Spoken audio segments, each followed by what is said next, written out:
Hello, friends, and a very good evening to all of you to my channel Stock Guru and Cares. जैसे कि मैं हमेशा बोलता हूँ एक डेडिकेटेड चैनल है फॉर ऑप्शन ट्रेडर्स जो डे ट्रेडिंग से ऑप्शन में अपॉर्चुनिटी ठीक टाइम पे पिक करके मुझे ऐसा लगता है कि एक कंसिस्टेंट अर्निंग कर सकते हैं through the stock market by trading in options. तो मैं बेसिकली इंडेक्स ऑप्शंस और स्टॉक ऑप्शंस पे ज़्यादा फोकस रहता हूँ, तो चैनल उसी के रिलेटेड है। और जो जब भी इस चैनल को देखें प्लीज़ पहले सब्सक्राइब करें, बेल आइकन दबाएं ताकि नोटिफाई हो जाए किसी भी तरह के वीडियो को लेके। मैं हमेशा ये रिपीट करता रहूँगा कि डेली मेरा एक एनालिसिस वीडियो आता है नेक्स्ट डे के बारे में और जो उस दिन हुआ उसके बारे में। और इसके अलावा जब मार्केट शुरू होती है लाइक मंडे टू फ्राइडे, तो मैं लाइव स्ट्रीम करता हूँ एक 1 आवर की, generally in the first half, एंड कोशिश करता हूँ in the second half also to do a stream of around 1 hour. तो वो स्ट्रीम्स में लाइव मार्केट में मैं अपना एनालिसिस देता हूँ जो बहुत ही ज़्यादा हेल्पफुल होता है एक डे ट्रेडर को जो ऑप्शन में इंटरेस्टेड है। तो आप अगर सच में सीखना चाहो तो इन सब वीडियोस को ध्यान से देखो। अदरवाइज अगर आपको प्रॉपर गाइडेंस चाहिए तो मेरा प्रीमियम ग्रुप ज्वाइन कर सकते हो, जिसकी डिटेल्स मैं आपको व्हाट्सएप नंबर पे दूंगा जो मैंने आपके सामने रिफ्लेक्ट किया हुआ है। तो अब जरा समझते हैं।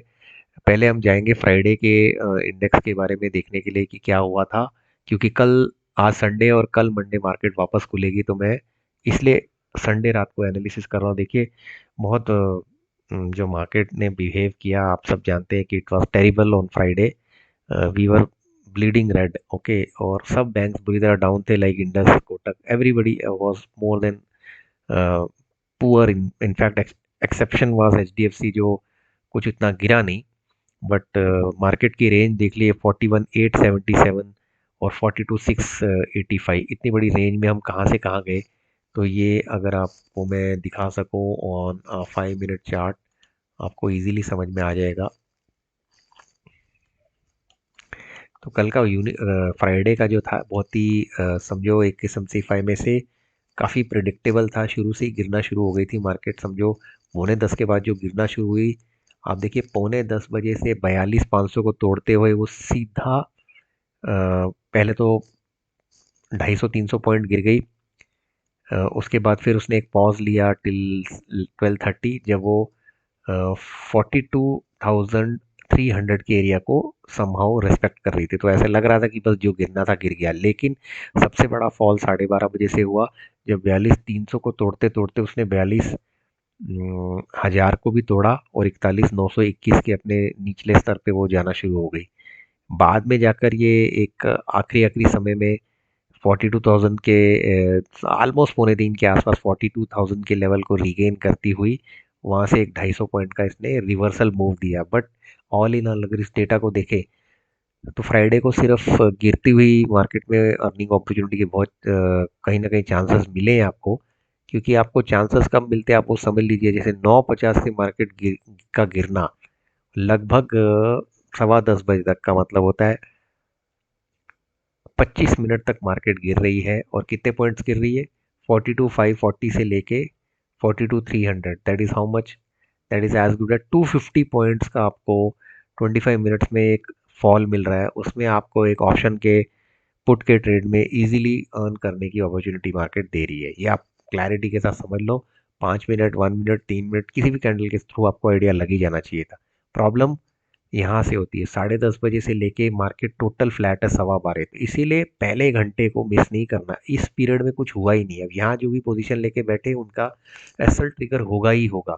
अब उसके बाद वो देखो मिड डे में उसने एक ज़्यादा बड़ा चमत्कार कर दिया, जहाँ 42,300 से गिरती है मार्केट और सीधा अगेन 400 पॉइंट का फॉल आ रहा है सवा एक बस 1:30 बजे तक। यानी कि ये जो हुआ है फॉल, इसको समय लगा है, इसको ऑलमोस्ट 1.5 घंटा लगा है। 1.5 घंटे में 400 पॉइंट, 1.5 घंटे में 400 पॉइंट, तो यहाँ पर भी एक समझो इंडिकेशन तो गिर ही रही थी, लेकिन 1.5 घंटे में 400 पॉइंट। और यहाँ आपने देखा कि 25 मिनट के अंदर 250 पॉइंट। तो ये अलग अलग है। अब देखिए 2:45 बजे जब बैंक निफ्टी उछला यानी कि रीगेन किया, तो उसका पहला बेस उछलने का था 42,000, जो ऑलमोस्ट 3 बजने में 5 मिनट थे, उसको क्रॉस किया उसने। और देखते देखते 10 मिनट में उसने 250 पॉइंट मारे। तो ये जो 3 बजे का मूव है और सुबह का मूव है, इसको तो आप मान के चलो छोड़ना ही नहीं है। ये मिड डे मूव कभी कभी आता है, तो इसलिए मार्केट को टाइमिंग करना इज नेक्स्ट टू इम्पॉसिबल।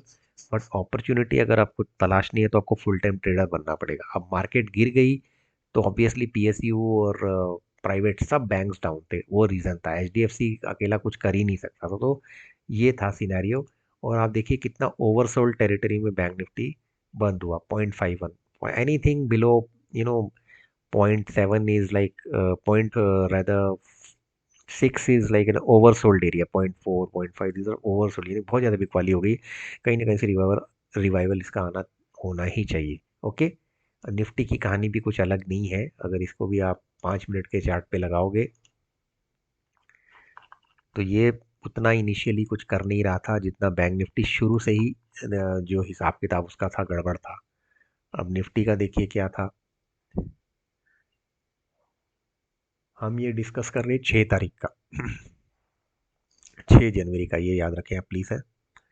तो देखिए इसका जो था आप देखिए 9:45 के आसपास 18,000 का लेवल जब टूटा तो 100 पॉइंट के आसपास गिरी बस। तो बैंक निफ्टी निफ्टी में यही फर्क रहता है। उसके बाद ये अपने आप को स्टडी करती रही। 17,900 को काफ़ी देर तक इसने होल्ड किया। इसका भी बड़ा जो गिरावट आया 12 बजे के बाद, जब 17,900 से ये 900 से सीधा 17,795। तो सबसे बड़ा फॉल इसका मिड डे मार्केट में आया। बाद में इसका रिवाइवल इतना खास नहीं हुआ जो बैंक निफ्टी में आपने देखा। वैसे तो दोनों इंडाइसेस में फ़र्क है, ये 0.74% से और ये 0.95, यानी बैंक्स जो है वो ज़्यादा ब्रेक हुए compare to Nifty index. But आप निफ्टी को ध्यान से देखो, इसमें आप देखो कोई सेक्टर बचा ही नहीं था। आईटी का फॉल, बजाज ग्रुप का फॉल कंटिन्यू रहा, बैंक्स का फॉल है, इसमें आईटी दिख रहा है आपको प्रिडोमिनेंटली।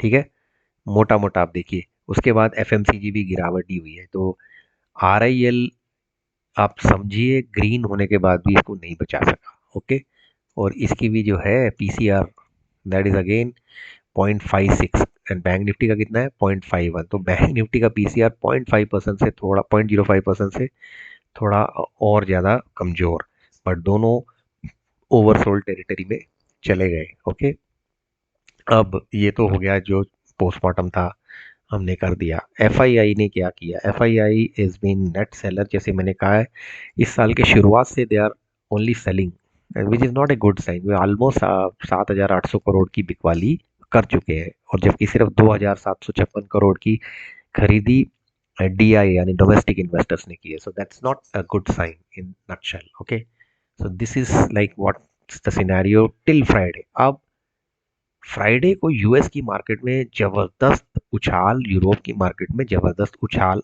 होकर मार्केट बंद हुई है। सैटरडे संडे मार्केट काम नहीं करती है। तो फ्राइडे की सिनेरियो को अगर आप ध्यान से देखो, कच्चा तेल 80 के नीचे है, यूएस ग्रीन, यूरोप ग्रीन। क्यों? यूएस में जो वेज राइज का जो डेटा होता है, यानी तनख्वाहें बढ़ाने का परसेंटेज, उनके डेटे के हिसाब से उसमें कमी आई है। लेकिन लेबर मार्केट में कोई कमजोरी नहीं दिख रही है। बट इसको भी एक प्लस साइन मानते हुए कि शायद इससे इन्फ्लेशन काबू होगी। देखो वो भी प्रिजम्पशन पे, उस सिर्फ उस बेस पे ये चल गई पूरी यूएस मार्केट। यूरोप में वहाँ पर एक्चुअली माइनिंग और ऑयल स्टॉक्स का कुछ ज़्यादा कंट्रीब्यूशन रहता है उनकी मार्केट में। तो 7 मंथ्स के हाई पर यूरोप और इवन यूके का मार्केट है, वहाँ पर भी there is some energy and oil stocks की वजह से ऐसा हुआ है। सो उनके अपने रीज़न से वहाँ पे तो सब ग्रीनरी है। तो इसका इफेक्ट क्या आएगा कल? वेल बड़ी सीधी बात है। अब ये डेटा देखो, निफ्टी 50 जो दिख रहा है, जो फ्यूचर्स का वहाँ पे 18,105 पे क्लोज हुआ है, और हम क्लोज हुए हैं 17,860 पे। दैट मीन्स इसमें से 100 पॉइंट का कुछ प्रीमियम रहता है, वो आपको निकालना पड़ेगा। तो हम कल निफ्टी में 18,000 पे खुल रहे हैं, ये मेरा क्लियर कन्विक्शन है। पहले निफ्टी मैंने पकड़ा है because of whatever has happened across the board, across the world. तो अगर इसको एज्यूम किया जाए, we are opening Nifty at somewhere around 18,000। Okay, अब एक बड़ी माइनस खबर ये है कि जेपी एसोसिएट करके एक कंपनी है, उसने कुछ लोन डिफॉल्ट किया 4,000 करोड़ का, इंक्लूडिंग इंटरेस्ट पे to be paid to the banks. ये कितनी बड़ी झटके वाली बात है, ये तो कल ही मालूम पड़ेगा।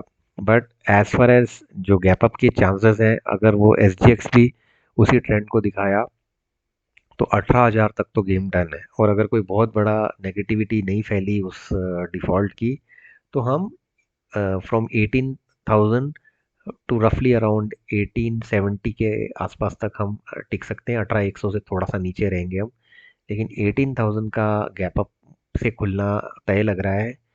And then the higher it can go max, as far as my understanding is in this range between 18,050 to 18,100 हम खुल गैप अप रहे हैं एज फार एज जो फ्राइडे की क्लोजिंग है उसके हिसाब से। बैंक निफ्टी का भी उसके ऊपर इफेक्ट आएगा।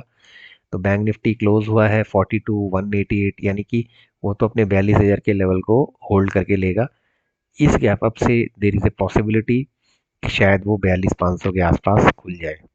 ओके, तो इसकी रेंज अभी तक तो ये देख देख के तो यही लग रहा है कि 42,000 से 42,500 की रेंज बैंक निफ्टी की दिख रही है, और निफ्टी की 18,000 से 18,100। तो थोड़ा सा ट्रेंड चेंज होता हुआ कल मुझे दिख रहा है। और मैं ये ऑप्शन चेन के बेस पे ज़्यादा बोल रहा हूँ और गैप अप का अंदाज़ा लगा के बोल रहा हूँ। ओके, तो चार्ट के ऊपर क्या लग रहा है? देखो, चार्ट का तो सिंपल है। यहाँ पर तो 42,300 के ऊपर एक ये था हर्डल।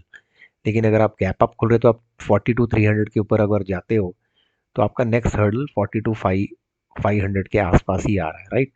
तो इसलिए मैंने बोला 42,000 से लेके 42,500 तक की रेंज में बैंक निफ्टी के कल रहने के चांस।